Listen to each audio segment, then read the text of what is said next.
Hello, everybody. Welcome back to SNATM. That is SSN at the movies, where every Sunday, as long as there's nothing interrupting, Tom and I have a sit down and we talk about movies that we like, things that are voted on. Some that are good, some that are bad, some that are postal.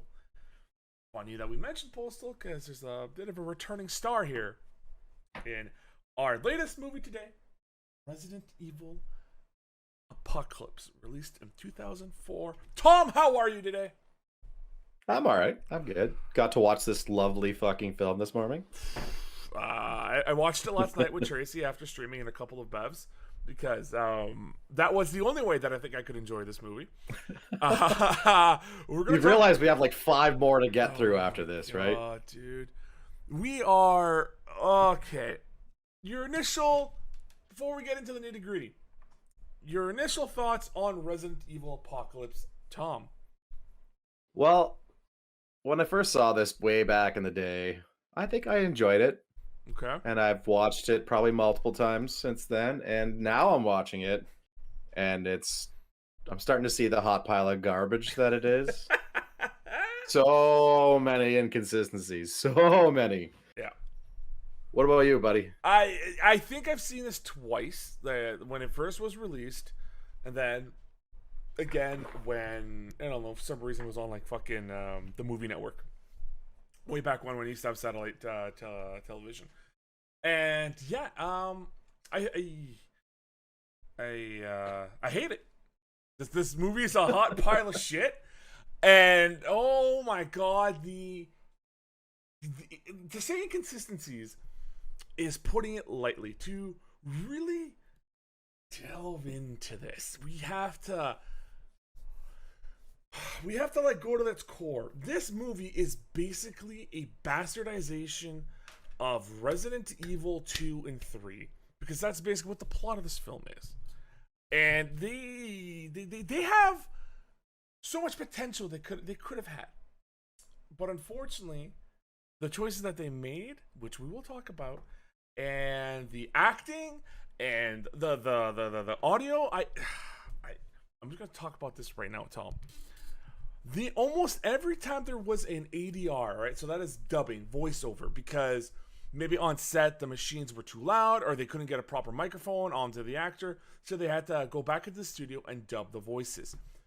Every time that happens, it is so beyond clear that that's what they did, or that the lip syncing is so ridiculous and exaggerated. There is a scene when they're on the wall, the Umbrella Corps, and Evil Man tells head security guy to activate live ammunition on the megaphone. You see this dude talk, and not just be like live ammunition on, like, engage or whatever is online. He goes like he's like chomping on a giant piece of fucking ribeye or something, and then when you hear how big his mouth is going, and then you hear the voice that comes out of it, which is live ammunition is active. I lost it. I fucking just. So the megaphone itself probably has a voice distortion thing in it, and I don't know. I got nothing. You know what? Look, here. A little bit of a delay, maybe. This is with a megaphone. Look, this is what a megaphone sounds like. Or hold on, I can even. This is what a megaphone should sound like. This is not what it sounded like. God damn it, dude. There was just a hot pile of shit. That's all that was. Yeah, it was never. Yeah. Let's get into some of the details. And as we go, I'm going to have more to talk about, because certain things that have happened that I didn't realize. But let's start off with the basics. Resident Evil Apocalypse was released in 2004, September 10th. This movie was released 2 years after Resident Evil, the first one. Yet it feels like this was filmed 10 years prior to the fucking original film. It was directed by Alexander Witt. Tom, can you guess how many movies this man has directed? I've never heard of him. Try to take a guess. How many movies do you think this man has directed? After this Yeah, piece of shit, yeah, maybe 2 or 3, I don't know. none. This is his one and only Oh. directed film. He's done some behind the scenes documentary stuff because apparently he's a cameraman, but mostly works in the electrical department. I just this is I I've seen movies. yeah. I'll make a movie. I've been on set. You can give me low amounts of money and I'll make something.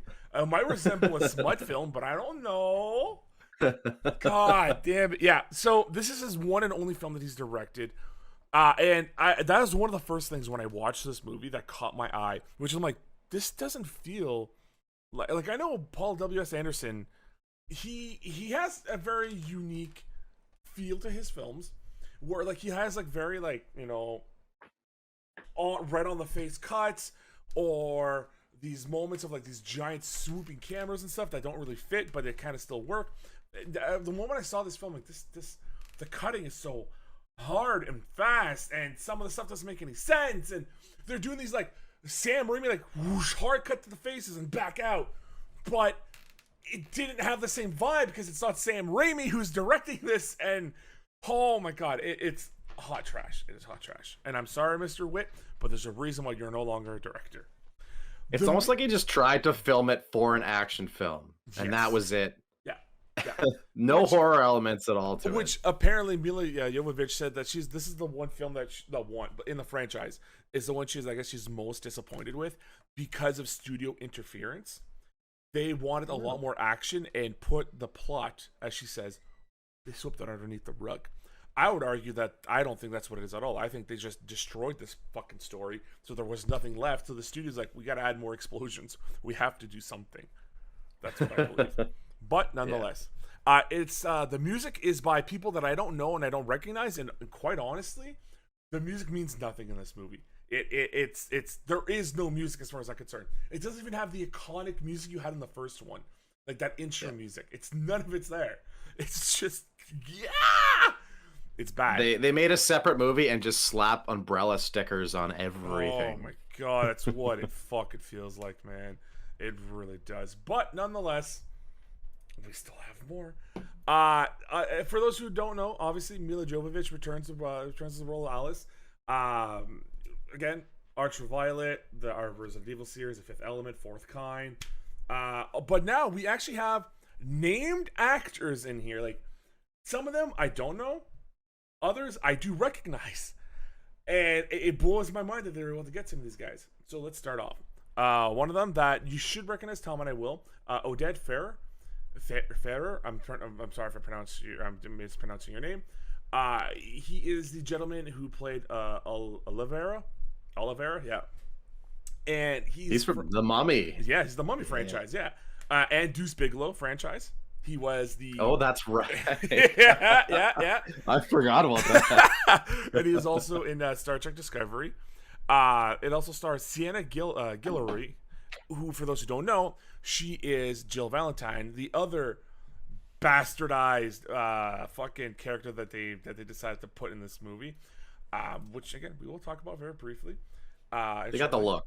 Yeah. For those who don't know, she was in the Resident Evil franchise. That's first and foremost, in Luther and in Aragon. So 2 flops, 1 good show. That's pretty much it. That's all that she's got going for her. She's been in some Canadian stuff too. Yes. Yeah. But unfortunately, she's just not. I don't know. I think she was miscast for the role of Jill Valentine and all that. I think. Yeah. I'm just gonna leave it there. Well, they were originally they were trying to get the I forget her name, Natasha Hensrich, Okay. the woman from Species. Oh, they were gonna get her to play Jill Valentine. Yeah, but she couldn't do it because of other commitments. Mm. I don't know if that would be any different. No, I mean, so they would have replaced a shorter lady with a tall, slanky lady to play Jill. No, I don't think that would have worked. No. Also starring Mike Epps. For those who don't know, Mike Epps is like a legendary, like comedian type. He plays a lot in African American black comedy movies. He's well loved within the industry. Just to kind of give you an idea, one of his biggest roles, I would argue, would be in the Friday series. So the franchise, so like Friday After Next, Last Friday, all those fucking comedies. Which, my God, if you haven't had a chance, you should check them out. They're good. They're good. He's also in the Hangover franchise, Doctor Dolittle 2. Like, he's done everything. You know what I mean? Like, this man has pretty much touched everything. If he's had a chance to. Unfortunately, again, he doesn't belong in this film though. This is they try to make this a gritty, hard action film, and then there's this misplaced comedy from Mike Epps that, just because he plays the character LJ, who's like either a pimp or he's a drug dealer or he's just a black man. I guess that's what they're portraying him as. I think he's a pimp. He's got the gold guns, he's got the hat, and he's talking to his horror ladies. Like, oh my God. I'm pretty sure they're playing him as a pimp. And then every word that he says in this movie is followed with shit or motherfucker, or starts with one of those words. That's pretty much all he does in this goddamn movie. He's probably the most enjoyable part of this movie. Which is saying something. It also stars Jared Harris. For those who don't know, Jared Harris is an amazing British actor. Like, holy shit. For probably most of them are going to recognize him as Moriarty in the film Sherlock Holmes: A Game of Shadows. Awesome portrayal of Moriarty in that film. I think it was great. And one of the main characters of Chernobyl. Yeah, I was going to mention that show was amazing. Yeah, Man from U.N.C.L.E., Benjamin Button, The Curious Case of Benjamin Button, Chernobyl. Like, this dude, again, amazing actor. And another one, Ian Glenn. For those who don't know, he was in Tomb Raider, Resident Evil franchise. He plays Bruce Wayne in Titans. He is old man Bruce Wayne in that. But I think the one that people will recognize the most is his portrayal in Game of Thrones. Yeah, so Jorah Mormont. Yeah. That does an awesome job. Again, I wasn't the biggest fan of Game of Thrones, but my God, that man, he can act his way out of a fucking paper bag. You know, like, this man knows what he's doing. Like, he could take an apple and sit there for 3 hours and you'd be enthralled with how much he's talking about and the details of the apple. Like, he's got that voice, he's got the look. He's perfect. I love him. Plus, he does the Batman dance in Titans, and that's just wonderful. Again, there's a returning Zach Ward. Again, for those who don't know, he was the Postal dude in Postal. He was the brother in Titus. He was the apparent suicide victim in Freddy vs. Jason. An unfortunate, how can I say this? An actor who should have deserved more when he was in his prime, and unfortunately he didn't get that. He's actually a pretty good actor. He's actually a good actor, and unfortunately he just didn't get the roles as that he should have gotten. He plays a Russian with a terrible Russian accent, though. Oh my God. The dubbing whenever he talks, my God. Yeah. For those who don't, a couple of trivia things. There wasn't much for trivia. I'll be honest. That was interesting. That I found. That I tried to find. A couple of things would be like one kind of interesting trivia fact thing was the production of the film almost got shut down because this was also in the middle of the SARS scare back in 2004. And so there was threats that they had to shut down the entire production. Obviously they didn't. They pushed forward. We got this. The Nemesis suit, which honestly, for what it was, wasn't that bad looking. I thought it was decent. It looked pretty faithful to the character in the original Nemesis game. The only thing is, in the Nemesis game, Nemesis himself would transform the further you played the game. Like, he would, the mutation would grow and grow and grow, and he'd get bigger or crazy or whatever. You see, obviously, if you play the new Resident Evil 3, you get a lot more visuals of what happens to him during that time. Apparently, that suit weighed about 60 pounds, and the stuntman, Matthew G. Taylor, could only be in there for like about 15 minutes at a time because it got so hot with all the weight on him and the movement and all that. He just, like, pools of sweat would come off of him when after every like 15 minutes of that. This makes me laugh. All right, this trivia I kept because I don't know how she got it wrong, but she did. So to prepare for her role, Sienna Guillory actually bought a PlayStation 1 console and a copy of the game to study Jill Valentine's character. She also based her movement off of Jill by watching the way she moved in the Resident Evil 3 Nemesis game. Yeah, the movement, fine. Like, back then, female characters really, like, walked with, like, one leg in front of the other, so, like, they really, like, the hips would move. So, yeah, sure, she did that. She got everything else wrong about Jill Valentine. Jill Valentine is not this cold-hearted bitch that cares about no one, and then breaks down in tears the moment one of her friends dies, and then becomes, like, a motherly figure to a British little girl.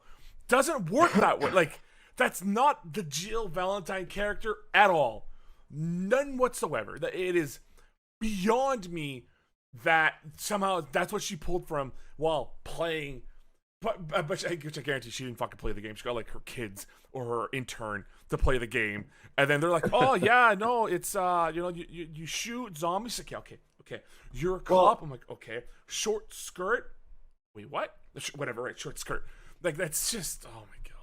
I don't know that you could put all the onus on her for that one though. Like, she can control how she looks when she walks. Yes. But can she control the dialogue and how it's supposed to come out? That's all the director. Don't get me wrong, okay? Maybe she played the game. In that frozen. There, I think we're back. We are. Yeah, we are back. Okay. Sorry about that though, guys. For some reason my internet literally dropped down to 0. I'm just trying to make sure it's not. Oh yeah, I got my full kilobits back. Sorry about that. Yeah, we're back. Hey, Will. Yeah, I don't know what happened there, but we are here. Don't know what the last thing that we talked about was, but basically we were in trivia. Yeah, we're in trivia. The Jill Valentine, like I said, Sienna based a lot of her work, the way that the character moved, and probably the way that she sounded, based off the character in the game, specifically Resident Evil 3. Had her intern play the game. Yeah, had her intern play the game. Okay. Yeah, so honestly, yeah, a lot of it is based off of what the director wanted, and it kind of goes a little bit of both ways. The director has the ultimate say, but the actor can also try to deviate, but nonetheless. The only real in-game trivia thing that I really found, that I thought was interesting, was the character of Dr. Ashford is named after the Ashford family of the Resident Evil game series. But however, unlike the sympathetic film character, the Ashford of the games were villains. Which you could argue, technically in the story here, Ashford is the villain. He's like, in a way, because he is the cause of all of this. He is the reason why this has happened, but it was for the purpose of saving his daughter. So he's not really, it's like Oppenheimer, right? If I'm mistaken, that's the gentleman's name, the man who created the atomic bomb. Obviously, it's not what he wanted. It's not the purpose of what he invented this thing of, but this is the byproduct of it. You know what I mean? I believe it's Oppenheimer. I'm hoping I'm right on this one. Now I'm kind of now I'm afraid, but chat will let me know. But nonetheless, I have a question for you. Yes. So since we did this on the first Resident Evil, do you believe that this movie helped shoot some of the stars up to the status that they're in now? Again, we have a lot of actors here that have moved on to some pretty big things compared to Resident Evil 1. Yes. Now here's my thing with that. Odette Fair, this did not affect his career at all. I don't think this has made him a bigger star or a lesser star. I think this is kind of the plateau that he's at. He's like that. Always the accompanying actor, never the main lead in a lot of the stuff here in North America. Sienna Guillory, honestly, I don't know anything. I don't know enough about her. I know that she's been in a bunch of stuff. I don't think it's changed. Mike Epps is Mike Epps. Dude's gonna work. Yeah, man's gonna work. He has his name. And he didn't need this movie to help him out. God, no. But like Jared Harris, I don't think he got huge. He did, but let's take a look at Jared Harris's. Let's take a look at his career path here, okay? And we can determine from that if this is the reason why he became who he is today. I'm gonna say no, but it might just be a platform to get him out there more. Like this was a fairly big movie for when it came out, which by the way, although it is hot garbage. Talking about that, or speaking of that, this movie came out again, like I said, September 10th, 2004, with a budget of $43 million. How much do you think they made in the box office? That was their budget, was $43 million. 43. It's definitely, I would say 660. It made $129 million. Wow. Yeah. It was actually successful. Wow. Yeah, it made $29 million more roughly than the original one. All right. If I were to, so no, I know exactly what you could say kind of helped him out here. So before this, he was in Mr. Deeds. He was in Mac McGrath in 2002. And then come up to 2004, Resident Evil as Dr. Ashford. I'm going to say that it's his role in 2004, Ocean's 12, playing the Bachelor's engineer, that may have helped him more. But honestly, yeah, the more I'm looking at this, so like the notorious Betty Page, Lady in the Water, maybe Lady in the Water might have been more of the one that helped him out in 2006. But yeah, like Shmamalam. Yeah, but like Shmanamanem, fucking Shamanong Ding Dong. Yeah, no, this guy's just had a really good career. But the Riches, I think, is another one that probably helped him out a lot. And the one that really probably solidified him as a star, like as a person you need to pay attention to, is in the Curious Case of Benjamin Button. He plays Captain Mike. Yeah. I would say that's the one that really kind of catapulted him. But we've got other people here. We got Ian Glenn, who's gone on to do a lot of shit, and he kind of had this typecast as the creepy villain type. And then you've got the main, or not the scientist, I forget his name, the main bad guy of the movie. He went on to join the Marvel Cinematic Universe as the head of Hydra. Oh my god! Oh my god! I forgot about that. Jesus Christ! See, now for Ian, for Mr. Ian here, Ian Glenn, I would say this man was popular no matter what from the get go. Because like I'm looking at his body of work, and like he was already like, especially in obviously in the UK, the dude was true making bank, and like he was in Lara Croft, Tomb Raider, The Soul Keeper, Impact, Resident Evil Apocalypse, Man to Man, Kidnap, Kingdom of Heaven was another one that I didn't mention. He plays Richard Coeur de Lion. Yeah, this dude's just this man has been on top of the world for the longest time. Deservedly so though. Mm-hmm. But now we have to talk about the plot of this movie. Here we go. All right. Resident Evil Apocalypse begins with a recap of Resident Evil because it's been about 2 years since the initial one, and this director didn't know how to actually talk about this, so his best way of doing it was just doing a fucking recap. Instead of being like, the audience probably already knows what they're getting themselves into. They watched the first one. No. Let's just do a 5-minute recap of the events of the first one. Using only footage from the first fucking movie. Yeah. You can't even do anything new. You can't film a fucking thing. I hate that. Yeah. I hate it. It is all reused footage. And it pretty much ends with them being back. This is when the new footage finally kicks in. After the little quick turnaround of what's going on, they have these this makes me laugh. It is like this, all right, it's this beautiful neighborhood where everything's nice and lovely, and there's a paperboy throwing stuff. And then out of nowhere, these fucking SUVs just fucking running by.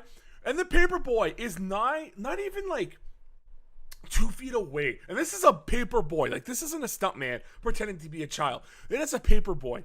And this fucking truck just drove right by them. And instead of the kid being like, what? The kid just continuously, I'm throwing my papers.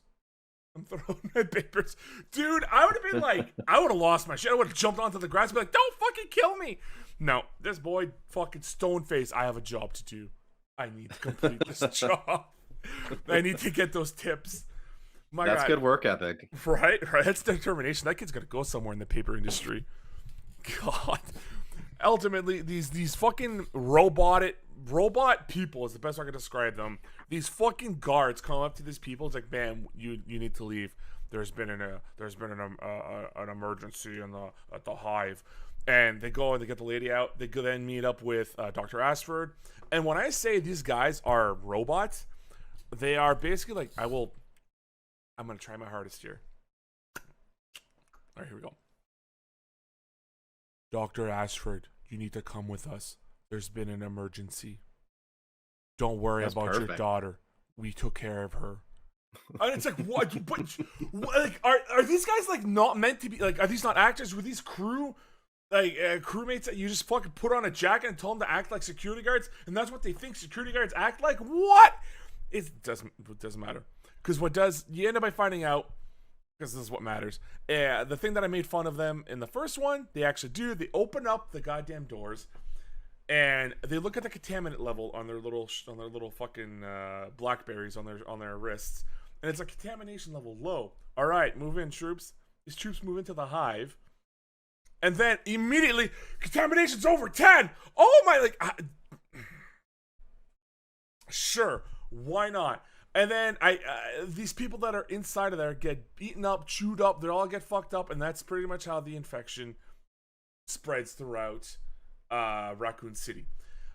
There was a trivia that tried to explain something as to why in a certain scene we'll get to. It tries to explain why that makes sense, and I will get to there. But the fact that in this film they don't explain what that is drives me nuts. It just drives me nuts. But it doesn't matter. This happens. Shit goes crazy. You're trying to figure out what exactly is happening in the world. It doesn't matter, because now we wake up to Alice. You know, we get the quick runaround of Alice. They have blackberries on their wrist. Blackberries, come on, the phones. You know what those are. Don't even. You get brought back to Alice being awoken up, putting on her clothes or the jacket, grabbing a shotgun, and then it's just hard cuts to. It's the end of the world, pretty much. You know what? I would have respected it a lot more. What? Is if they literally carried it off of that scene. Again, this was footage directly from the fucking first film. Her waking up in the hospital, pulling out all her wires, everything. Why not carry it on for like a little bit? Have her dressed in the gown and continue along. I would respect that so much more. Yeah. To just, oh no, we're not even gonna try to like even match up costumes. Fuck it. Let's just start something completely different. Yeah. In fact, let's make her look completely different than she did in that fucking scene. She got a haircut. She got her hair did. Her nails are all glossed up now. What the fuck? Yeah, like, yeah. And what happens is after this, we get a police scanner, little shot. Which I don't quite understand why this was here. This explained that things are going bad at the police station, and it was enough for Jill Valentine, I guess, to get up and go to work. I don't understand why she has a police radio, a scanner in her house when she works for the police department, where she should be there at the moment when shit's going crazy. She steps in there and already knows what to do, okay? Because zombies are going up, they're freaking out, they're chewing on people inside of the fucking police precinct because they've arrested them. And she just whips out a gun and shoots a person in the head, all right? She's like, yeah, shoot him in the head. If this was an actual police precinct, the moment that person would have whipped the gun out, I don't care if it's Jill Valentine or not, shoots a person, the cops would have killed her. Because that's a live fucking shot inside of a police precinct. They all would have whipped their guns out and shot Jill Valentine. No, instead they just go, oh, it's Jill. It's okay. She does this all the time. She shot 6 criminals last week. That Jill. What the fuck? A Jill sandwich, am I right? Like, oh my god, just like fucking Christ almighty, dude. And not only she does it once, she does it again where she just LJ Mike Epps is tied to a chair where I guess his zombie hoe has finally turned into one, and he's freaking out and shoots the zombie and then shoots the lock, like the handcuffs that he's tied to the chair. You're in a police precinct. You just shot two more times. No one's batting a fucking eyelash at what you're doing, and you just destroyed a pair of handcuffs. Someone has the key for that. Someone could have just went, you're good. No, instead, bang! shoots the fucking. Oh my god, dude. There's no time for that. They're in my pocket, and I don't want to reach. My tight skirt pockets. Oh my god. And she does it with complete disregard for everyone else in the fucking police station. Yeah. She shoots one zombie in the head, and probably from like 5-6 feet away, there's 2 police officers standing directly behind the guy. Yeah. That bullet went right through his fucking head and shot one of those guys. No care in the fucking world. Oh my god. But it doesn't matter. And then her favorite partner's there, a STARS member. I don't even know. I can't remember this guy's name, so I'm just gonna call him Jeff. Jeff's He's like, Duke. It's Duke. All right, it's Duke. So Duke's like, no, Duke from Doom. It is. It's the same actor. Is it so seriously Duke from Doom? Oh it my is. god. All right. Well, it's Duke from Doom. All right, so Duke's here. And he's like, oh, it's about time you showed up, Jill. And it's like, yeah, you're probably about 3 hours too late. You were sitting at home deciding which tube top you're going to wear today, which I understand that this is outfit, this is clothes that is strictly ripped from the games, but that doesn't mean they have to wear it. You can have an homage to it. Maybe she has like a long sleeve blue shirt and black pants.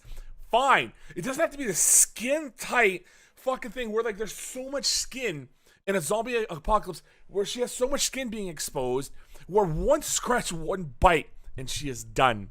Like I don't. Especially when we had like the taking off the heels to change into proper boots scene. Mm-hmm. You could have went from whatever she's wearing throughout this whole fucking movie and then just switched it. Yeah. In that scene. Yeah. Oh, she's wearing armor now. That makes fucking sense. Oh, dude. Regardless, they're like, all right, we're getting shipped out. We need to go to the wall because they're clearing people out for whatever. Cool. Like, this is how unimportant that shit is, okay? It goes from daytime inside the police station, and then we get a hard cut to nighttime at a wall, the one and only true exit for Raccoon City. Somehow it's one fucking road, all right? They said that they've blocked off all the other ones. I'm sorry, as a human, I would get a ladder and I would climb the fucking wall on the other side and get the fuck out, all right? I wouldn't go through this one gated area with people, oh my god, whatever. They are slowly scanning people through to make sure if they're infected or not and let them pass. And you think, all right, that's fine. This makes sense. One person is infected. They fall down. They bite Duke in the leg. They get shot. And they're like, nope, all right, that's it. We're shutting it down. It's too dangerous. We have to get the fuck out of here. They close the doors. Dr. Ashford's on the other side being like, I want to get my daughter. What I forgot to tell you here is while they were picking up all the important people from Umbrella, Dr. Ashford, that one lady, they also grabbed Ashford's daughter from the school to bring him over there. Excuse me for the burp. And while driving, for no reason, literally no reason at all, there's no setup for this. It doesn't explain why this happens. It's just they're driving down the road and then a transport hits them. For those who don't know, in Resident Evil 2, that is like one of the biggest premises as to why Leon S. Kennedy and Claire Redfield are separated. They meet up during the apocalypse. They form a friendship. And this is like right in the beginning of the game. A truck driver gets bitten by a zombie and turns or is dying while driving his transport, which then crashes into like Jill and Claire, which separates them from with like a giant wall of fire. And then they have to find a way to meet up again. This, I'm guessing, is supposed to be an homage to that, I'm assuming, but they don't explain any of it. It's just a transport out of the fucking blue hitting the small SUV, which, by the way, no one survives that. That thing got fucking totaled. I don't care if you're in your jumper, your booster seat, and you have your seatbelt real tight. You're fucking dead. Like, whiplash, fucking cracked cranium. The hood of the car is up. First of all, the fucking car is upside down, and it's smushed. There's no one left alive. Also, the airbags didn't go off. I don't know if you saw that, but when the driver was dead on the ground, the airbag didn't go off. And I'd be like, hey, better fucking talk to GMC. That's you know, you have a lot of those SUVs. You might want to get that checked. That's a recall right there. Umbrella, you need to get some money back, man. No, I think maybe Umbrella skimped on it. They have costs elsewhere. Right. Instead of, yeah, so really, it's not an airbag. It's just a literal umbrella that pops out. It's like, you're fucked. God. We'll just reanimate them later. Yeah. Then we don't have to pay them. Yeah, Jesus Christ. Yeah, you'd be a Jill sandwich. Is exactly right, Will. Fucking that happens. So now Dr. Ashford's on the other side, waiting for his daughter to be rescued. And evil man, with terrible accent, says, "Dude, we're not doing that. Like, I'm sorry, she gone. Your daughter is gone. There's no saving her." And he's like, "No, there's still hope. There's still hope." He's like, "I got to do what I got to do." And the evil doctor, or the evil dude, the exec's like, "All right, I respect that." Leaves, and then that's about that point. He then goes to see the other people. It's like, "All right, shut it down, close the doors, and activate live ammunition." So now that scene where the fucking dude's like, "Activate live ammunition," like that fucking big mouth fucking eating a Jersey Mike sub motherfucker is he's finally telling the people to do that. And when they shoot the umbrella people and the people start shooting, they don't even shoot people. They just shoot the ground. And my wife also pointed out, Tracy's like, didn't he just say they have 5 minutes to evacuate and that they're shooting into the group of people? And I'm like, oh yeah, I guess so. That's It was fucked up. seconds. Oh, it's 5 seconds. 5 okay. seconds. Yeah. Okay, 5 seconds. Which again, then with a mass population of people, you can't expect them to move that fast in 5 seconds. But whatever. It's a fucking I'm movie. thinking they were just using like blank rounds to scare them away. They say live rounds to get everyone scared, and then blanks to. You know, you're putting a lot of faith into this movie, Tom. That was my theory when they right. first did it, because that's the only one that makes sense. Yeah, right.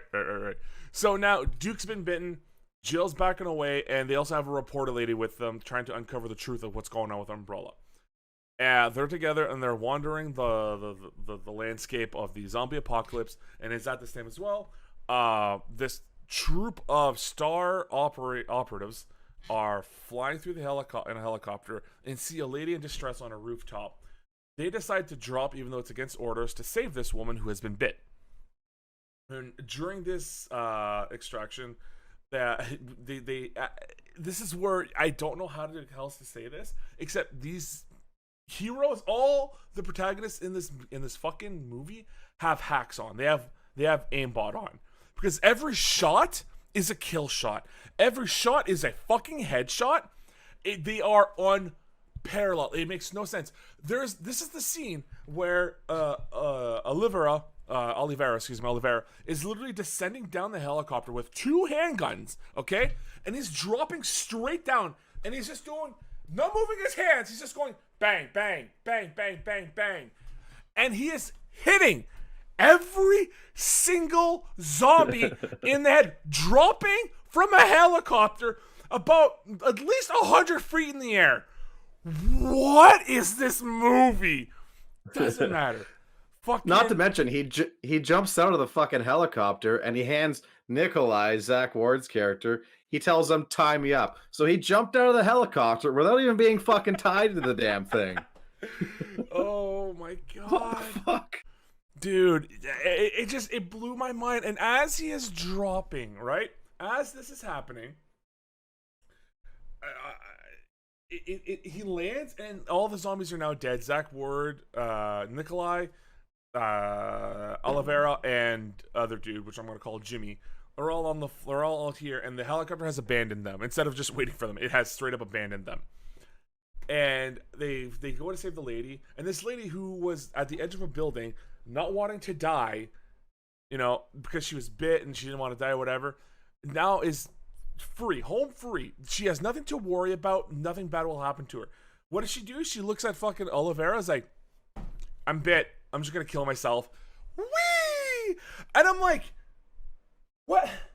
Why did you just do that from the get-go? Yeah. Yeah, Tom? In her defense, you might be a little bit afraid of heights. And maybe she didn't want to be torn apart by fucking zombies. Well, again. But now that the zombies are dead, now she's like, "Oh, wait, no. Yeah, I can't really do fuck all because I know what happens here." So, over the edge I go. Here's what I don't understand with that, Sir Thomas, okay? Is she could have just jumped off at the beginning then. Yeah. She was at the edge for like 10 minutes while fucking Oliveira's just bang, bang, bang, bang, bang, bang, bang. She could have jumped off at any point. if you saw some dude jumping out of a helicopter with Yeah. 2 fucking handguns, you wouldn't sit around to watch. Bullshit. It's like, oh, man, I just want to see what this. I don't want to see how this pans out. I don't think that man's tied to anything right now. What the fuck is that guy doing? Oh, This is the craziest thing I've seen all day, and I have zombies running after me. And at the end, it's like, oh yeah, I got bit. Swan dive, fucking swanton off the roof. And this is the part that makes me laugh with how bad this editor / director is. Okay, she drops, she's dead. The camera then goes over to watch the body, and I'm like, oh, we're gonna see the body fall and hit the floor. No, by the time the camera looks over the edge, she's already on the ground. She's dead. And then it does this terrible frame skipping zoom into the body, and clearly the camera wasn't meant for, like, the camera never actually zoomed in. What they did is the CSI enhance, which is like they blow up the picture more and more and more to get a better visual. But when you do that, hey, guess what? Yo, Alexander Witt, here's a heads up for your next film that you'll never do. When you are zooming in like that, you need the lens to actually zoom into the body, because if not, when you blow that up, it is a disgusting, grainy, pixelated mess. And I fucking saw all of it. Okay? Dear Lord, sir. Regardless, they're now on the floor, on the ground floor, fucking ground zero, trying to fight their way out. They meet up with some STARS agents, which, by the way, STARS is like Raccoon City's police department SWAT. It's their version of SWAT. Their names are STARS, and they are out there doing their thing. It's somewhere around this point where evil exec has the bright idea. It was like, all right, well, this is a perfect chance, a perfect opportunity to try out the Nemesis program. So wake up, Nemesis. They go ahead and do that.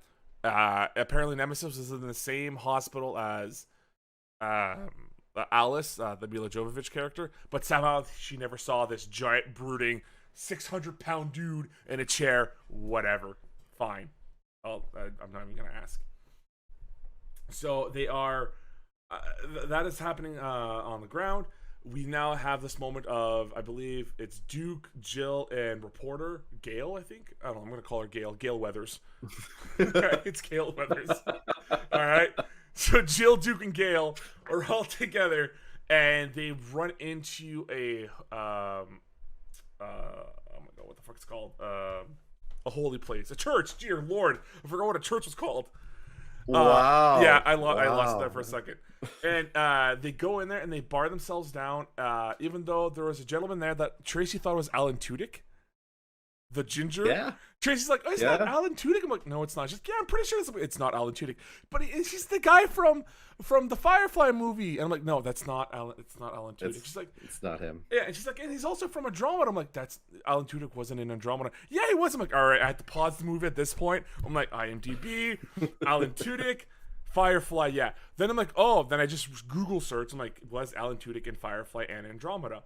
And I guess other people have had the same thing as Tracy, where they think that Alan Tudyk was in there because there was a dude in Andromeda that kind of looked like Alan Tudyk, sort of, but with years being away from it, he's a perfect match of Alan Tudyk now. You know what I mean? Because people haven't watched Andromeda for years, so now they just think that was him. And I'm like, that's not him. Don't worry about it. She's like, okay. Is he redheaded? Is he a redhead? The guy from Andromeda? No, I think he might be blonde. Which is like, it's close enough, kinda. It's fuck, dude. I don't fucking know, man.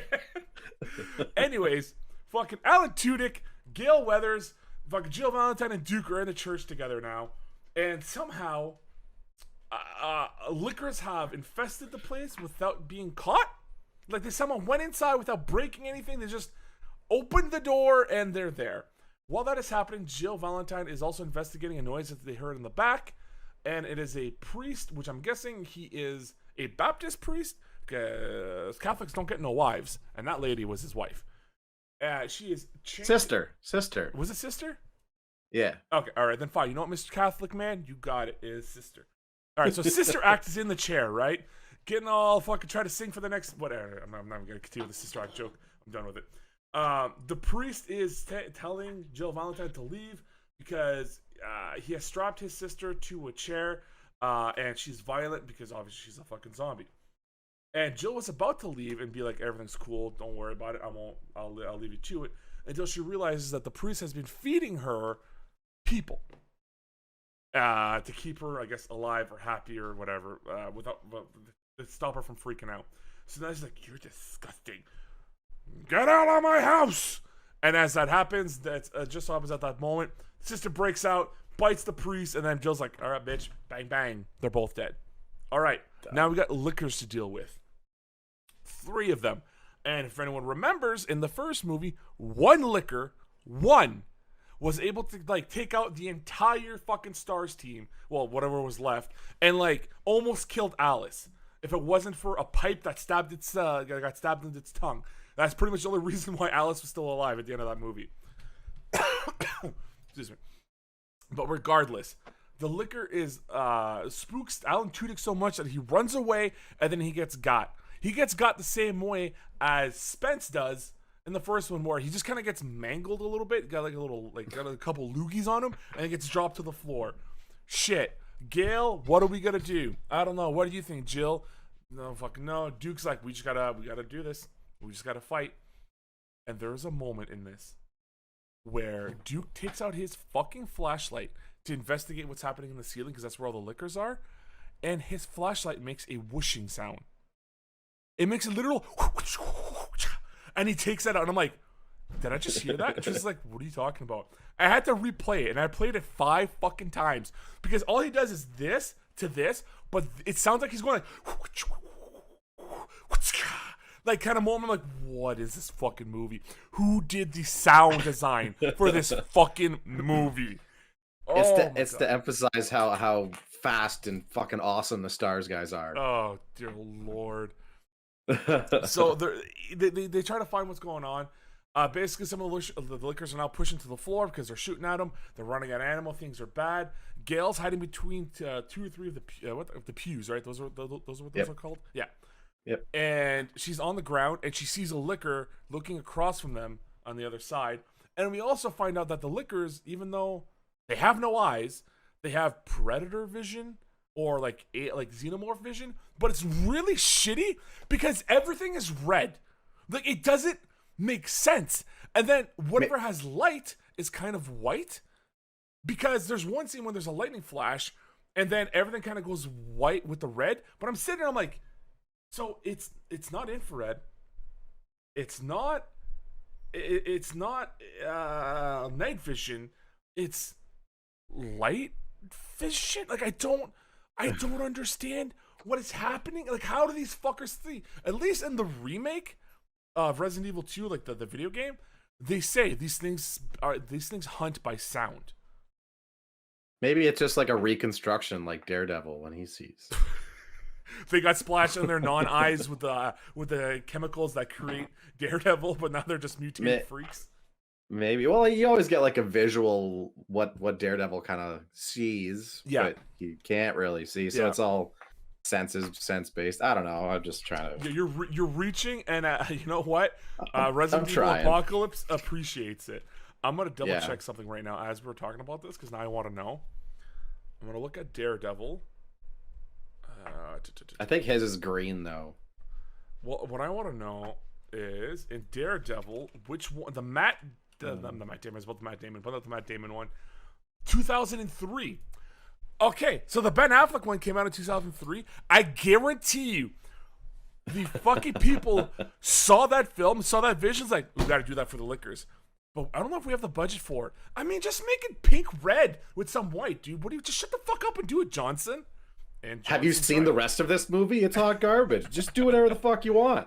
Oh my goodness, it is. Yeah. So they fight, and it looks like it's doom and gloom. They're all gonna die. There's a moment, like I said, the liquor seals Gale Weathers on the floor, and there's this moment that I don't quite understand what happens, where Duke is in between some of the pews as well, but he's standing trying to shoot stuff, and the pew just gets pushed. I don't ever see a liquor push the pew. Nothing. No. The pews just go whoosh, and then he gets stuck, and he's like, ah! And I'm sitting there, and I'm like, what? Whatever. whatever. I Because rewound that scene because I was looking for something pushing the pews, and there was nothing. nothing pushes the. It's like as if the Nope. liquors on the other side had a rope, like a fish line, and they pulled it just to like scare them or something. Whatever. I don't understand. Regardless, Duke's out of action because he tripped over a pew. Gail Weathers is on the floor with her camera, and Jill Valentine has exclaimed that they're out of ammo. What are they to do? Don't worry. During this whole time, Alice found themselves a new outfit, some fishnet stockings for her vest, some fucking guns, and a kick-ass motorcycle, which she uses to go through the Jesus painting, whatever the glass, the stained glass. Yeah, the stained glass hits the floor, and this part's kind of cool until they ruin it, where the motorcycle, she revs it, and it just goes forward. And last time I checked, motorcycles can't just go forward just because you rev them. Like, they'll go a couple of feet, maybe, but then they have to fall over because there's no one hitting the acceleration, right? Like, I'm not crazy on this. Could you imagine in the movie if that actually fucking actually makes the badass fly through the stained glass, gets on, starts revving it up, let's go, and it falls over like 2 feet away from her. And I was like, well, I got nothing left to live for. Bang! Just shoots the tank anyways. But yeah, this fucking motorcycle just juts straight forward, hits the liquor, she shoots the canister. We get the goddamn unnecessary Matrix bullet time with the umbrella logo on the bullet hitting the motorcycle tank and it explodes. Which they've already done in the previous Resident Evil movie. They've already done this scene where they've done the Matrix bullet slow-mo into the fucking head of the liquor. You're literally repeating yourself from the movie you just made 2 years ago. Whatever. They recycle everything for this movie. At this moment, she then also knocks down with fucking pinpoint accuracy, arms out in the air. Tom, you just watched me play, as I always do before a podcast. I just go into training grounds in Rainbow Six Siege, and I do T-Hunt, and I just shoot the bots just to practice my aim and stuff. With an SMG-11, she had MP5s, which fine, whatever, doesn't matter. With any weapon, jetted out straight arm. You saw my aim. Some of the shots were okay, but if I held that for too long, my aim would go up or go to the side, right? Not fucking Mila Jovovich, not Alice.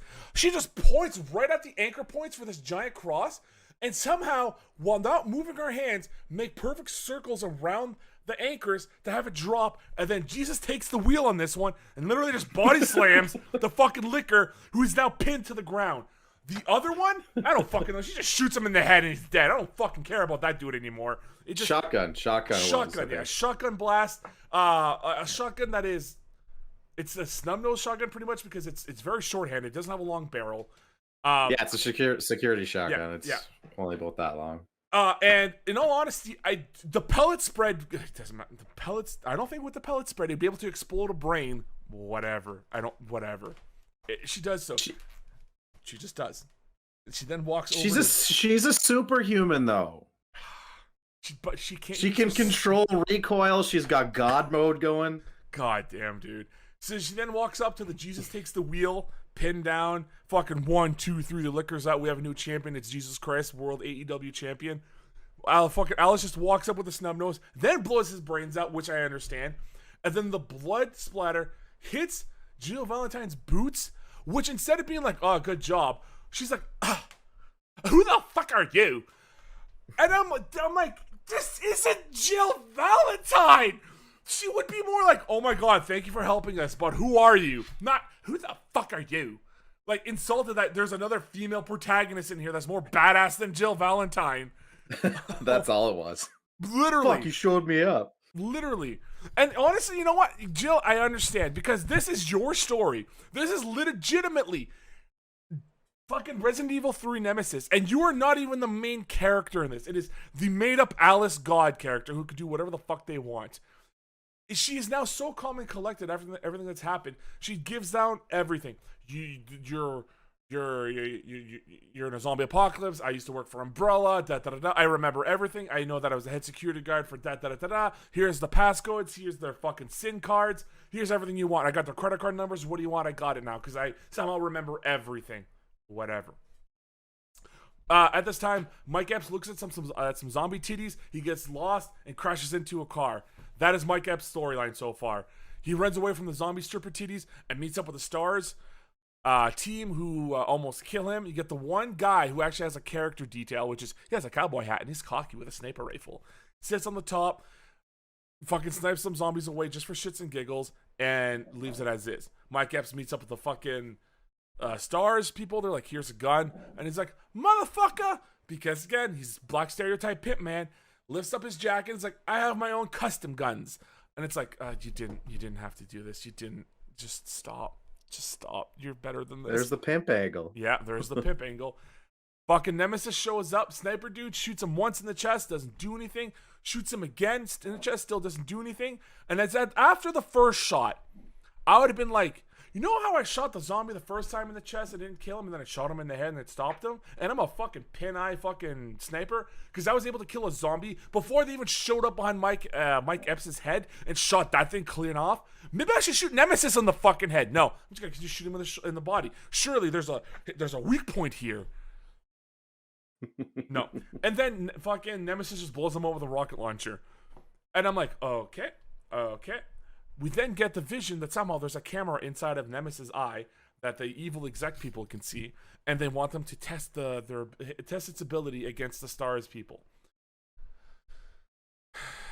It is at this time that I wonder what this movie is, because this monster Nemesis is now controlled by Umbrella via commands, computer commands.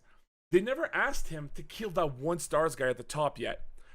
Yet he did it on his own, and now he's gonna kill the other people because it was asked of him. And I'm like, I don't understand. I don't. Whatever. Pretty much, the entire Stars crew comes out, shoots them all down, tries to shoot him up. Fucking again, all in the chest. No one's hitting him in the fucking head. It's just chest shots and like knee shots. He takes his minigun, shoots them, wipes them all out, and somehow doesn't shoot Mike Epps, who's just standing there in the middle. Fucking Nemesis leaves him alone, walks away because he says respect and drops his guns. It is at this moment that I wanna let you guys know the sponsor of this podcast. All right, this episode of the SSN at the movies, also known as SNATM, is brought to you part by two things, we'll say. One being obviously patreon.com/SelectStarNetwork, where now with the new restructured price, you can go ahead and enjoy these shows live, uncut, ad-free, for video and audio when they're posted on our Patreon page at the $6 mark USD or $8 mark Canadian. We also still get your 10% discounts in the merch store. You get to participate in voting for whatever we watch next, for as an example, SNATM, topics, everything. You get to choose it all. We have interactions. It's great. We love it. You can be a part of it. That is amazing. Thank you so much for being there if you have already. And if you have not, hey, why not consider subscribing? Also, we are sponsored by, let's go with the SSN podcast itself, where each and every week on Saturday at 1 p.m. Eastern Time, you can sit down. Again, if you're a Patreon member, you can enjoy it live, or you can enjoy it on all podcast services that are available at the moment. The podcast version of the SSN podcast, where a lot of us schmucks just get together, talk about whatever the fuck we want to talk about. Some being funny, some being not controversial but serious. Sometimes just, I don't even know what happens on the show. Sometimes we lose our goddamn minds on there. And if you want to go ahead and support that, simple, you can either join us on youtube.com/live-select-start or twitch.tv/SSN plays when it happens there, which is once a month, free for everyone to view, and patreon.com/select-start. All right, boom, that is the end excuse me, of that. I keep losing my voice when I do ad reads or when I'm in the middle of doing the SNATM. I've realized that now. I don't know what it is. Is it only SNATM? It legitimately, it feels like it's only SNATM where I start losing my voice. That's because you're screaming all weekend. Yeah, screaming all weekend, and then I get mad about the movies that we watch. But regardless, we're at that point now where Mike Epps, like I said, he gets left alone by Nemesis and just continues to walk away. The current raccoon ops that are on the floor have now been overrun by the zombies. They don't know what to do. Fucking Jimmy gets bit in the arm. He throws a grenade, blows a couple of them up. they find themselves they find themselves trying to find a helicopter got dropped a bunch of supplies, which ends up being just the equipment that Nemesis just used to kill some people. Like some of the stuff I'm getting a little bit mixed up, but it doesn't really matter because it's not important. Jimmy gets turned, they boom, they shoot him in the head, but not just before they bite Oliveira. I keep fucking this guy's name up. Oliveira right in the arm. And this is when they start playing with the idea of how fast people turn into zombies. Because about the two or three scenes beforehand, when the ops were getting overrun, Jimmy got bit in the leg or in the arm or whatever. And about 5 to 10 minutes later, which you could argue is maybe about an hour into the in movie world, an hour later he turns into a zombie and then bites Oliveira. Oliveira doesn't turn for like 6 fucking hours. All right, yeah, because he's the main character, he needs to stay alive, and I hate that. Fucking Duke, who got bit in the leg at the beginning of the goddamn movie, still hasn't turned yet. Like, this is the shit that I'm talking about. It just doesn't make any sense. I absolutely hate the inconsistency of the virus in any zombie movies when they do this kind of shit. I absolutely hate it. Fuck, and Army of the Dead. There doesn't seem to. Yeah, there doesn't seem to be like one movie that it's always consistent. It's always all over the place. Yeah. The only one that's consistent, I'll be honest, the closest one, and some people would say it's not a zombie movie, but I don't care, I'm going to call it that, is 28 Days Later. Where it's like a drop goes into your eye, if they bite, whatever, like you have literal seconds before you turn. And that's that, and at that point, it doesn't matter if it's 10 to 30 seconds. Because then it's believable. Oh, well, you're a bigger guy. Maybe it takes more time to travel through your system. But it's not like, oh, maybe it's a day. Maybe it's 5 years from now. Maybe it's going to happen now. At least with them, it just, you know that you have like literal seconds before you turn. Yeah. So whatever. That's why that movie's so haunting. He's fucked, dude. Yeah, I can't even. Yeah. I want to watch that movie someday for this. Oh yeah. You know, maybe once we're out of the video game franchise hell, we can do it. But regardless, they finally start getting stalked. By the way, by the phone calls, and this phone call is Dr. Ashford telling them what to do to go save their daughter, and they're gonna go ahead and do it. The ops.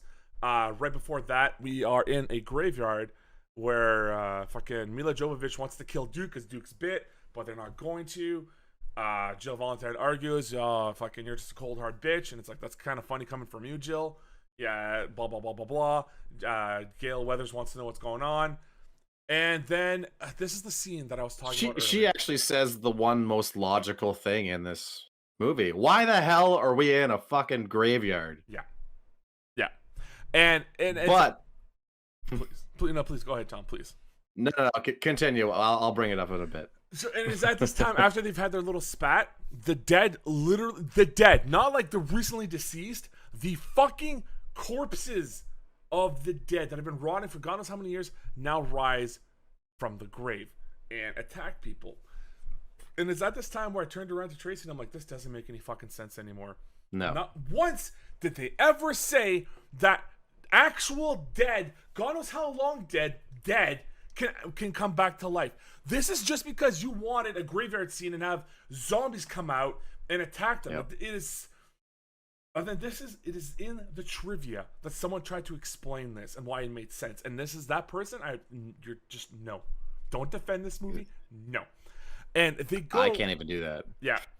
When Tom can't do it, you know there's something wrong. Okay. It is at this fucking scene where they try to explain, like, oh, well, they kind of briefly mentioned in the first movie that the virus is ever changing and evolving, and it makes sense that after the doors open that the gases would leak out, and then they would go ahead and they would, infect the animated corpses, or infect the corpses of the dead, and they can come back to life that way. No! Because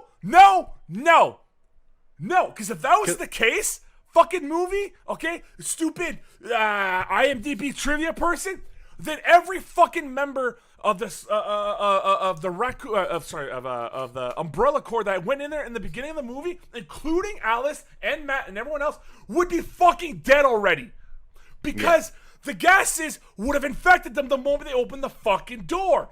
Don't bring that shit in my house. All right? Yep. This is a house of somewhat logic, and I will not stand for that BS to come in here.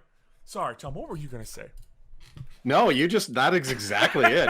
You hit the nail on the fucking head. It makes absolutely no sense, and you completely ruined any plot that this fucking movie had. Yeah, yeah, Solely from this fucking scene. yeah. It just no. And then we get probably the second sloppiest hand-to-hand fight scene I've ever seen in my goddamn life, where there's a scene where Duke is pistol whipping a zombie, but clearly the director didn't give him more to do for that scene for the actor, so you just see him doing this again and again. I'm like, don't stay on this shot, man. Go to anything else, please. No, we get that. We then get the laziest punches and kicks, and like literally Jill going into the ground and snapping necks, because we determined in the first one, snapping necks, whatever, you're separating the vertebrae, the connection from the brain to the body. Fine, whatever. But like just these little and like a couple of punches here, a couple of the super kicks from Alice that breaks everything, or the up punches and all this stuff, and I'm like, I fucking hate this. They run away. They somehow find themselves on a bridge where Nemesis is staying at the bottom, waiting for star members to walk by the bridge, I guess, to shoot them. Fucking Duke's like, I don't have time for this. I gotta go. He runs across. He gets shot and he dies. And how does he die? By the minigun, which is fine, except he dies like this. He goes, and then he falls back. And I'm like, I'm pretty sure they told this actor that you're about to get riddled with bullets. So like act as if you're getting shocked to death when you fall. He gets hit twice, maybe three times with bullets. And I'm just like, oh, fuck this noise, man. I don't understand this. And then this is when they remind. Sorry. Maybe we only. I just have to say this real quick. It is at this time that they then remind you, oh yeah, Jill Valentine, even though she's not dressed like any other fucking Stars member, she's a part of the Stars team. Why? Because the headset inside his face of Nemesis says so. What were you going to say, sir? Maybe Nemesis's minigun has tracer rounds, and you only saw two of the tracers, and the rest of it was just him going, ugh. You know what? Maybe he even gets shot. Maybe he got scared to death and he just fainted on the floor dead. Maybe that's what happened to Duke. He's just so scary. Oh my god, dude. Regardless, Alice decides to jump down and run towards Nemesis, who has a minigun pointed at her, and Selma doesn't shoot her. She decides to just run straight forward, shooting him in the legs, the kneecaps, everywhere. Still not doing anything, okay? Again, no one's shooting Nemesis in the head. Whatever. Fuck, she gets so close, I'm like, alright, this makes kind of sense. Theoretically, Nemesis is this big, giant, bulking brute in this movie. He shouldn't be able to move fast. Oh, no, never mind. He fucking bitch slaps Alice against the wall, the cement pavement thing, which would kill anyone, but not her. Not her, because she's super Alice. Instead, she runs away into like an office space while Nemesis is hunting her down, and she makes her way to a garbage chute and shoots the bottom part, which is actually kind of clever. Like that part I like. Instead of like trying to shoot the shaft, like the door opening, she shoots underneath it and then slides down and falls down there where she fucks up her finger, cuts her arm, and then Nemesis just goes, hello! Shoots a rocket fucking rocket down there, blows up. She hides in a bin. And I know this bin. Plastic bin. I know this from work because I have one of those from at the work, my current place of employment, and I've seen that. Yeah, it's a pretty tough plastic. It doesn't stop fire and explosions and shrapnel. You would be fucking dead. I don't care who you are. Whatever. What the fuck ever. She survives. She snaps her finger back in place. Fucking Jill Valentine and Gail Weathers meet back up. And they try to what the fuck it's called? Not hot wire. Is it hot wire? Hot wire, yeah. Yeah. They try to hot wire a truck, and Duke just so happens to find them in this construction yard. I don't know how, but he did. And then this is when Jill goes from a stone cold killer to being petrified and scared and a weak little girl. Why? Because for plot purposes. And she gets all sad because fucking Duke's coming up and he's like, yo, let me nibble on them fucking fleshy legs of yours. Like, no, don't, yo, girl, come on, let me do this. No. Bang, shoots him in the head. She gets quiet and sad, drives off. They meet up with fucking Mike Epps, or LJ, and he's like, yo, I'm clean, look at me, ooh, look at me. Yeah, Mike Epps. Gets in the truck, they drive off.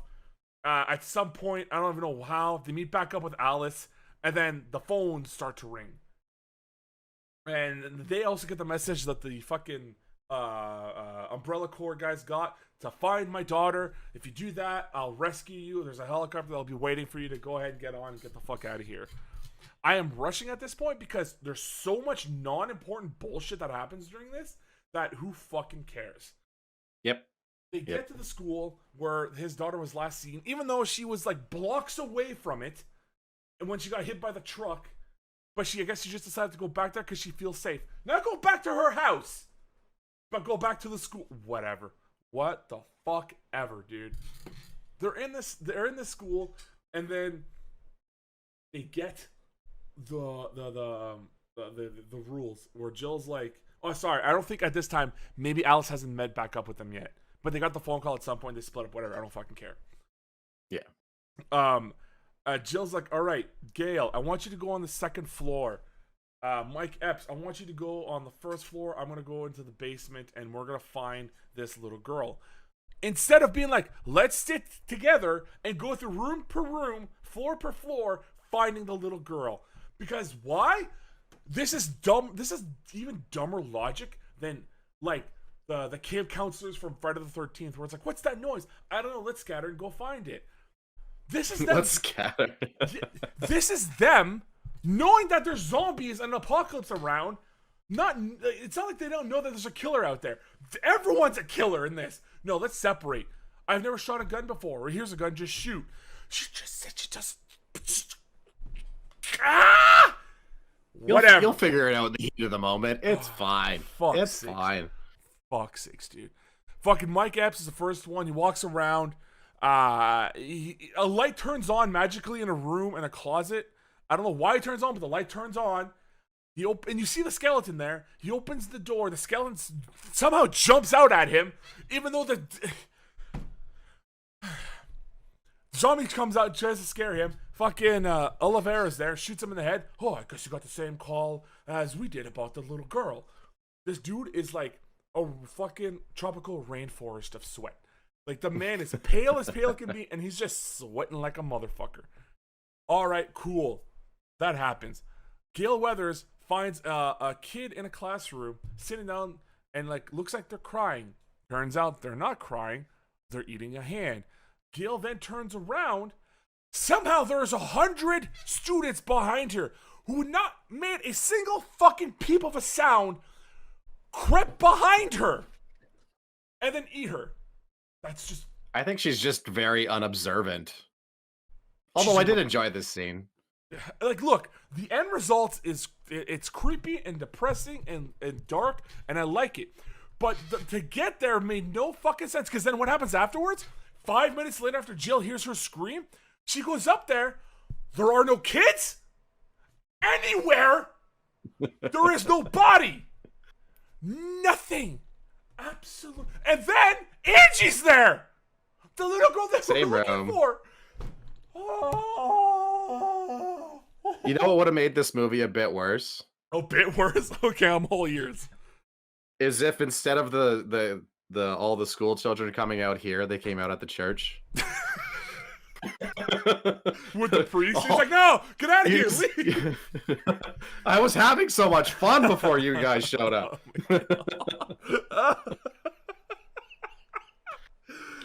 Sick bastards! Holy shit! All right, so they find Angie. They go through the cafeteria to get out of there or something. Instead of going back from the front door that they could have gone out of, they decide to go through the cafeteria. Which, by the way, we are reintroduced to the Resident Evil dogs. One of the best elements in the first one. They're back. Again, a lot of them practical effects. The slight special effects when they need to, when they just want to do the white eyes with some of the missing flesh. Like, a respectable portrayal of the fucking zombie dogs. This lady, Jill, by the way, they want to reinforce to you guys that Jill is not Alice. All right, and how do they do that? Well, the fucking dog does the exact same jumping thing like they did in Resident Evil 1, but now here's the twist. For some reason, Jill, who's a cop who could dead shot everything every other time, can't shoot a dog that's jumping right in front of her. She can't. She just can't. The dog knocks her down, gets the gun away, and she's panicking. She doesn't know what to do. Well, don't worry. Here comes Postal Dude. Postal Dude comes in, bang, shoots that dog in the head. Looks like you could use a little help. Who are you? Just call me Nikolai. I'm with the raccoon. Blah! He gets attacked by a dog.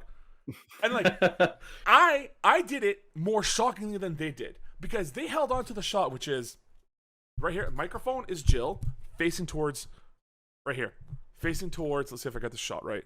And I gotta make sure. I gotta look at my shot. I want to make sure. I'm gonna be more of a filmmaker than this dude. All right. This is Nikolai. This is Jill. They're talking to each other, and they're in this space, maybe a little bit more like this. They're in this space talking to each other. And you know that something's going to happen because they stay on this fucking shot of them trying to flirt with each other for about 5 years. And you're like, okay, well, something's clearly going to fucking jump at one of them. And it's not going to be Jill. At least it shouldn't be. It's going to be Nikolai. What they should have been was this, right? But let's just pretend Jill's on the ground. Here, Jill's on the ground. Nikolai comes by. Bang! Shoots the dog. She comes up. They introduce each other. Hey, I'm Jill. Hey, I'm Nikolai. I'm here with the blah! Then it happens. Not fucking 30 years sitting to these two trying to have some kind of chemistry that they're just gonna take away, and the chemistry was really bad because those two were not clicking. All right. No.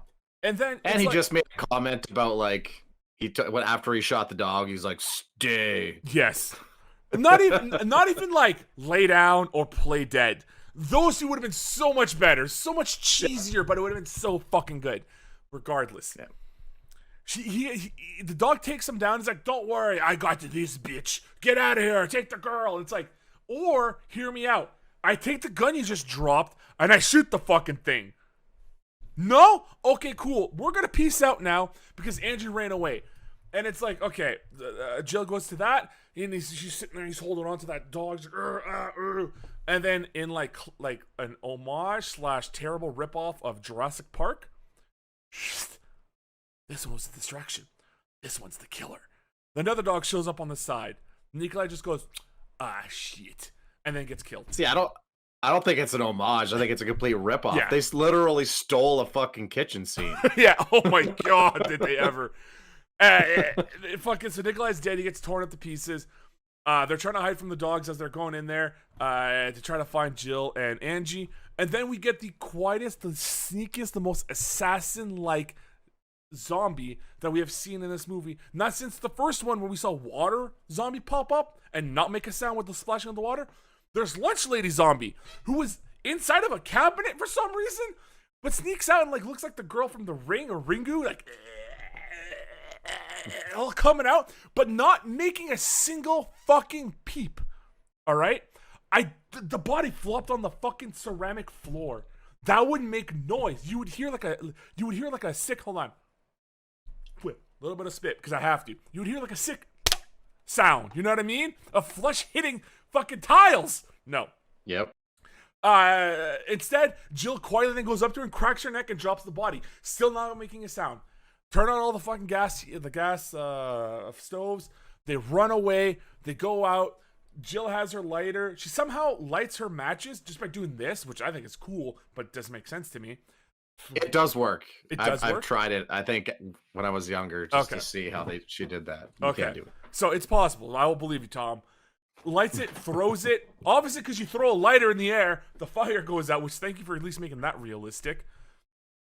And the dogs are still chasing them, and they're like, "Oh no, we're gonna die." Don't worry. Here comes Alice. She has a cigarette that she's smoking.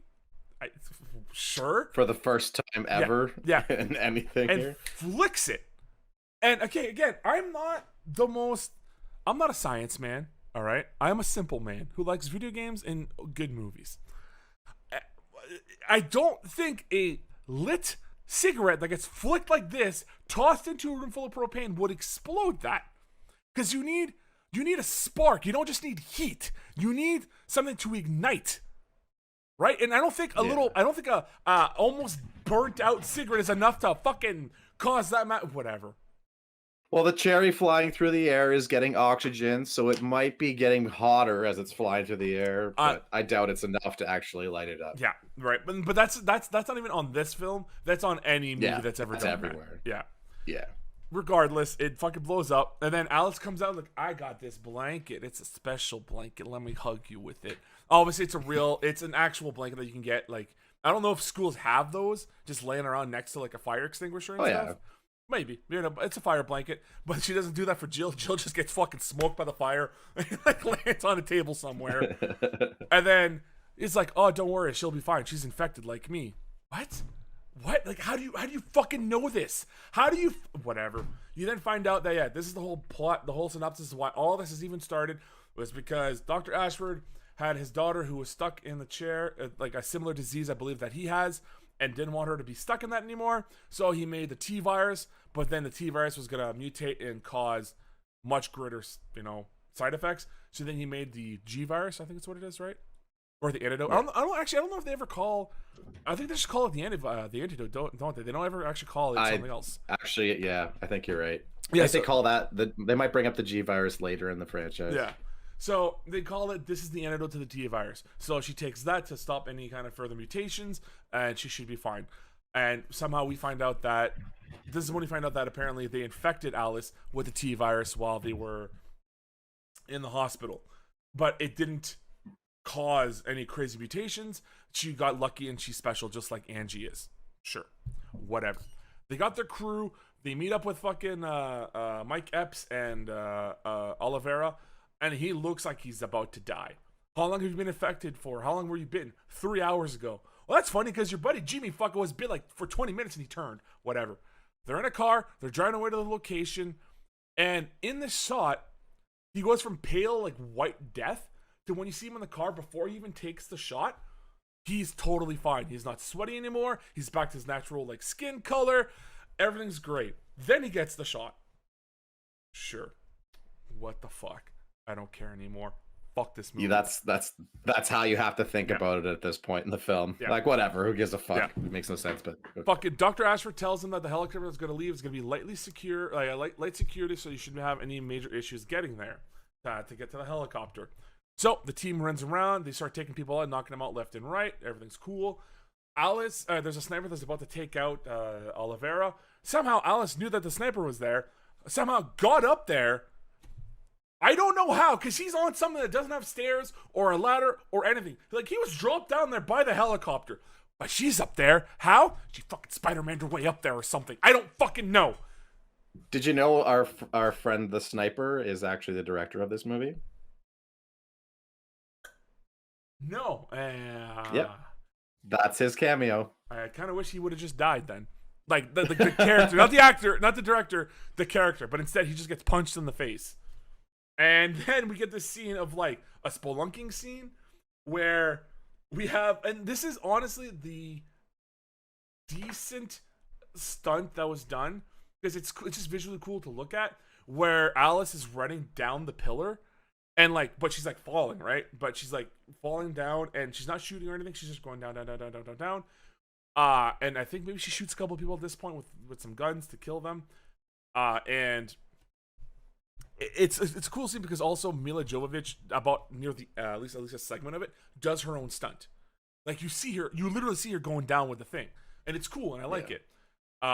Unfortunately, the physics of it don't make sense because she would still hit the ground with such impact that it would shatter her fucking kneecaps and her legs, because that cord, super soldier.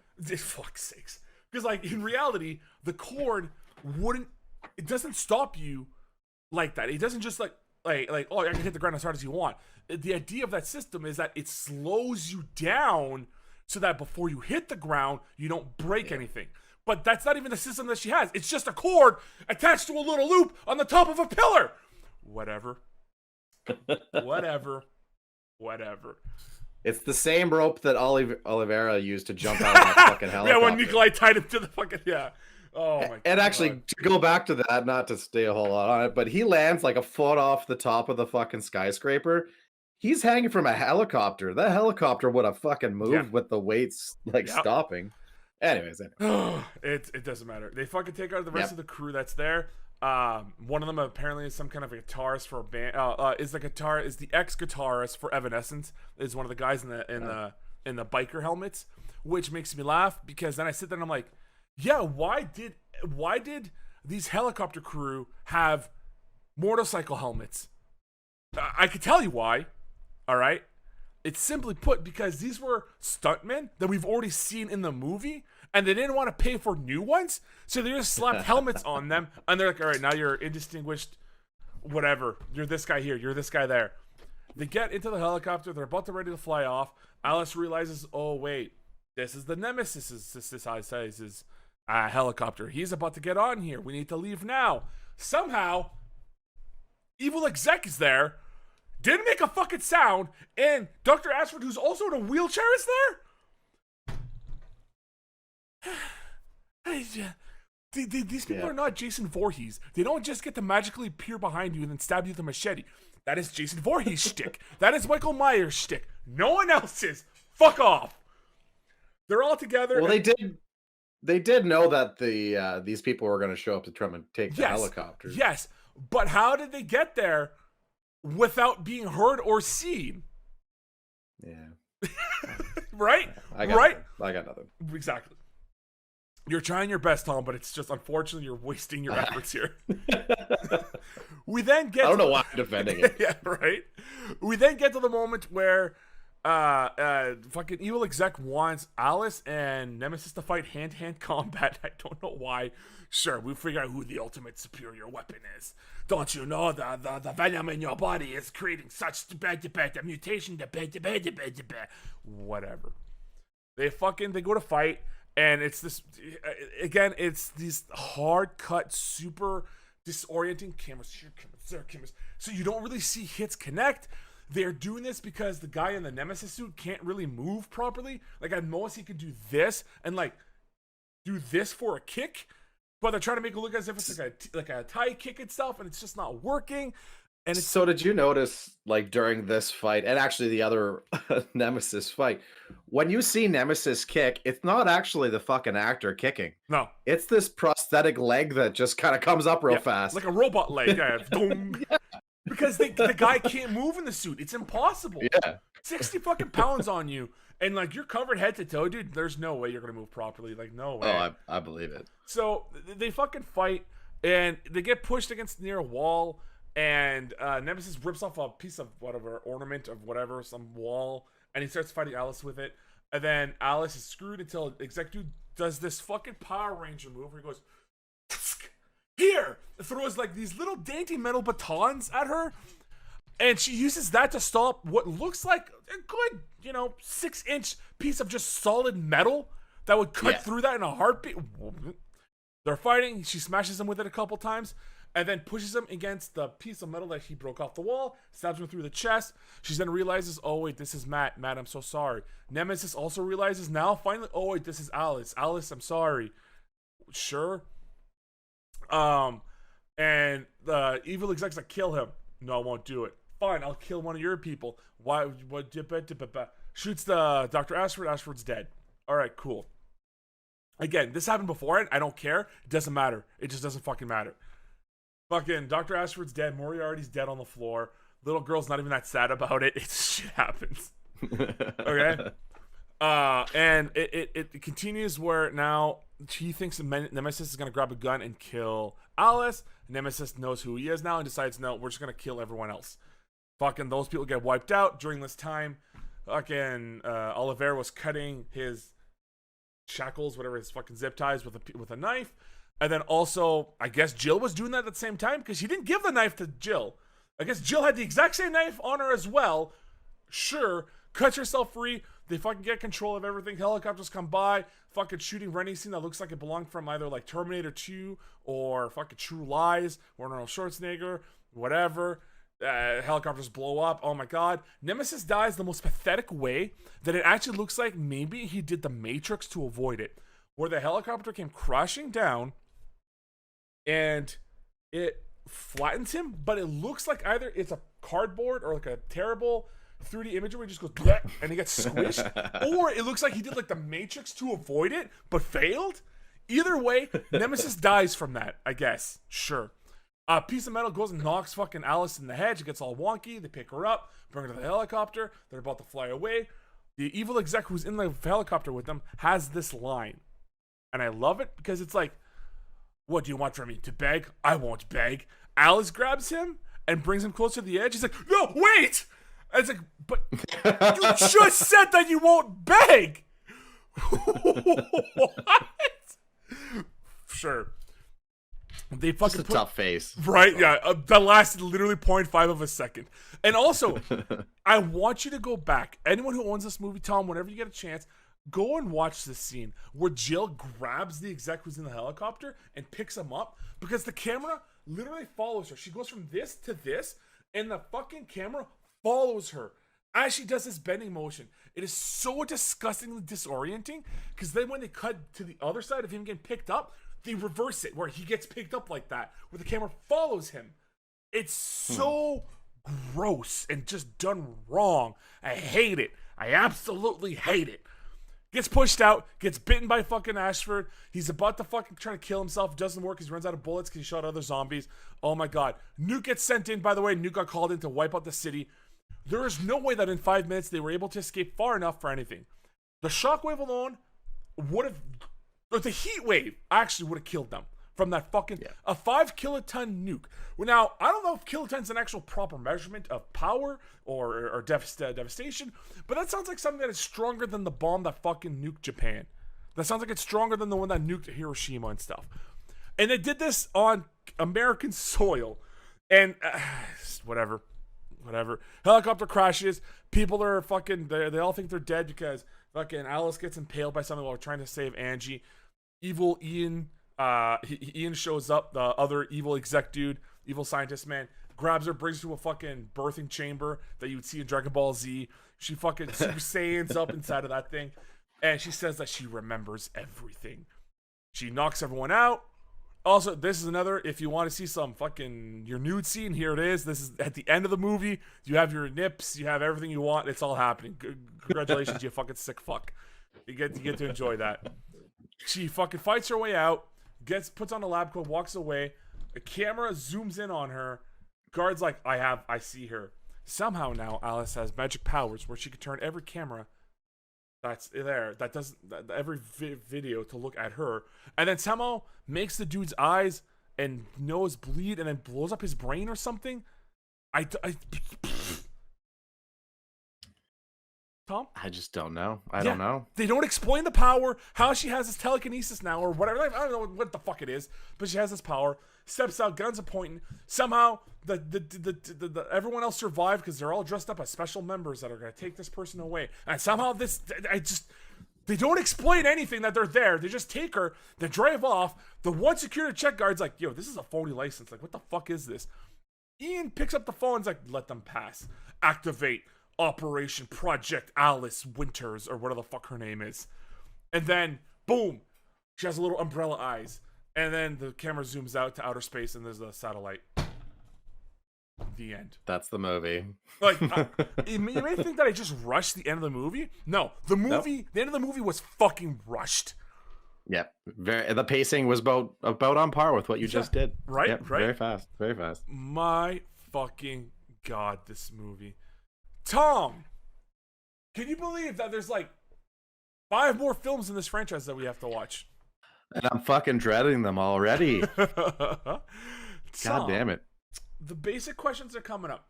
On a rating of 1 to 10 on a buy, rent, or pass, and your final thoughts on the movie.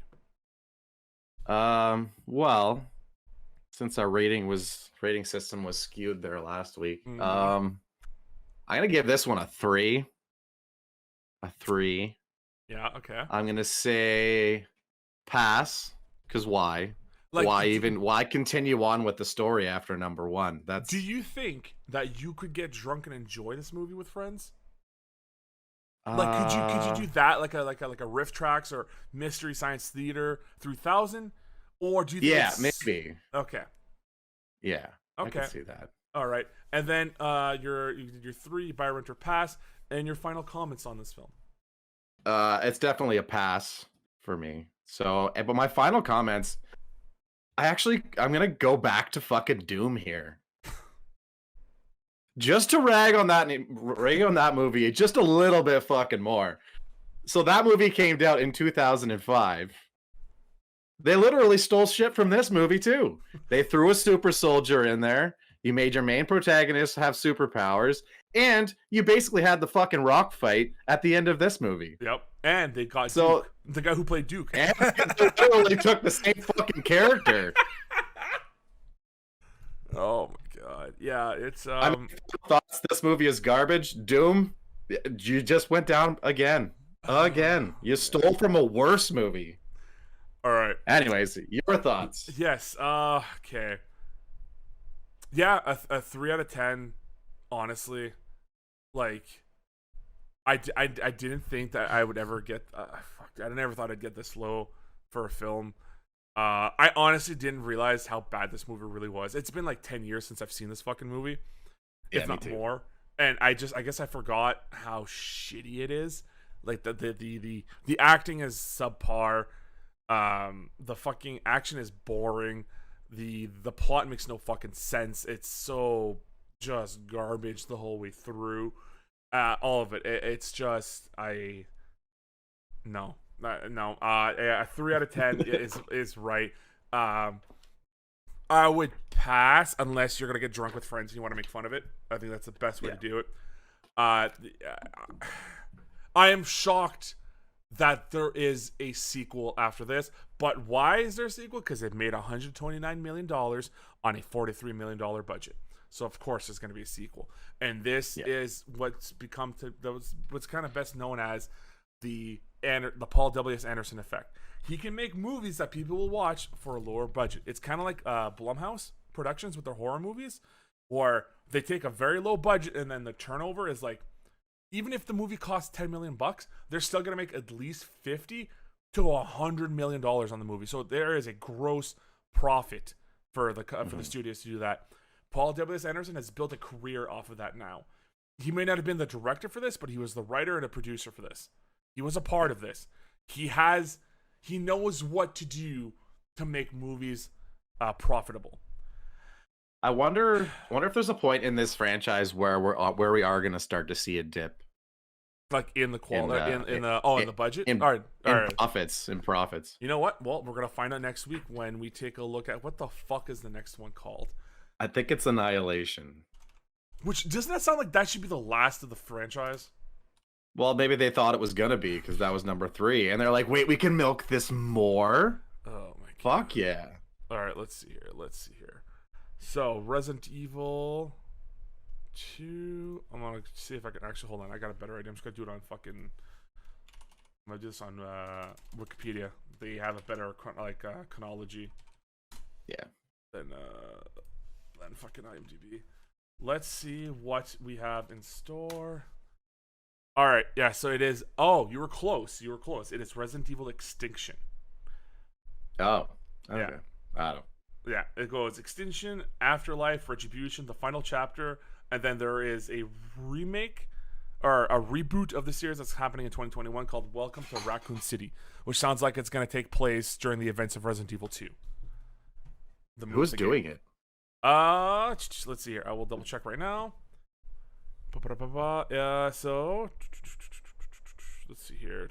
So development. It's announced that James Wan would produce. A script by Greg Bristow. Yeah. Johannes Roberts was for writer director. Wan left the project to helm reboot of Mortal Kombat. Got it. All right. So yeah, still James Wan was a part of it. He's probably gonna come back now. This is gonna be exciting. Wait a minute. Oh my god. Sorry. This is more for me and Tom. The reboot will also begin in order. Okay, filming began October 7th, 2020 in Sudbury, Ontario, Canada. Oh. This is going to be our home fucking town, baby. Oh my god, am I going to recognize this shit? I am actually excited for that. So basically what they're going to do is the world has ended and this is what it looks like. They're just going to day. Yeah, it's just normal day Sudbury. With the smokestack and everything. This city looks so shitty already. We don't have to do fuck all. Oh my god, that'll be amazing. Dude, if they have a scene though, if they have a fucking scene of them inside of Science North, I'm gonna lose my shit. I hope to god they have a fucking scene in Science North when they go up the giant spiral and you see the giant whale skeleton and stuff. I hope to god we see that now. Oh my god. But for the time being, this has been SNATM, SSN at the movies, the Resident Evil Apocalypse Edition. I've been me. That's been Tom. Thanks for joining, everybody, and we'll catch you next week for Resident Evil Extinction. Bye, everybody. See ya.